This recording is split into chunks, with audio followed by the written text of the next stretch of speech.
Alin ang hanap buhay na marapat sa Diyos? O, aling hanap buhay ang habang ginagawa mo, nakakalugod ka sa Diyos? Kasi, alam nyo, para tayo makalugod sa Diyos, dapat gawin natin yung kanyang kagustuhan eh. Yun ho bang kung tawagin sa Tagalog na marami, kalooban ng Diyos? Yun, para maintindihang mabuti, kagustuhan ng Diyos yun. Thy will be done on earth as it is in heaven. Sundin ang loob mo kung paano sa langit, gayon din sa lupa. Kung tayo maghahanap buhay, anong klase ng hanap buhay ang minamarapat ng Diyos para sa atin? Naitanong na ba natin sa atin sarili, ito kaya hanap buhay ko, 5-6. Tama kaya ito?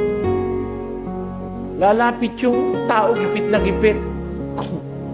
Mare, pagbigyan mo naman ako ngayon, gipit na gipit lang ako, Mare. Puputulang kami ng ilaw, wala akong kapera-pera. Eh, payag ka ba? 10%? Dati 5 lang, Mare. At kung ayaw mo, iwan mo. Hindi ko naman pinipilit yung pera ko sa'yo eh. Basta kung gusto mo, Gis, take it or leave it. Mare, 2 linggo lang naman eh. Basta Gis. Yung 1,000 eh, 2 linggo lang eh.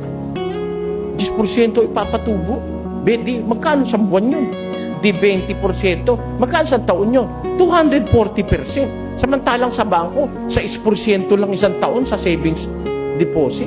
Baka 5 lang eh. Oh, di mo, maraming matatakaw na gano'n. Yung bang hanap buhay na yung tama? Masama ba namang magpatubo?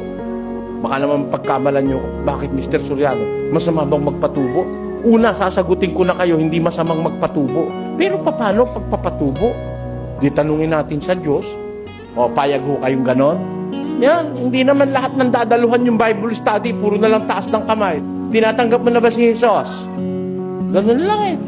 Hallelujah, praise the Lord. Magtanong tayo muna sa Diyos. Baka yung hanap buhay natin hindi tama, eh mag-aabuloy ka, hanap buhay mo mali. Iyon na lang yung abuloy mo. Eh yung mga pastor ng demonyo eh. Ano ba pakialam nila kung ano hanap buhay mo? Kahit na ikaw yung prostitute, basta pag kumita ka, magbigay ka na ikapo, ligtas ka. Yan. Ang kanilang paniniwala. Eh doon sa Biblia po, hindi ganon.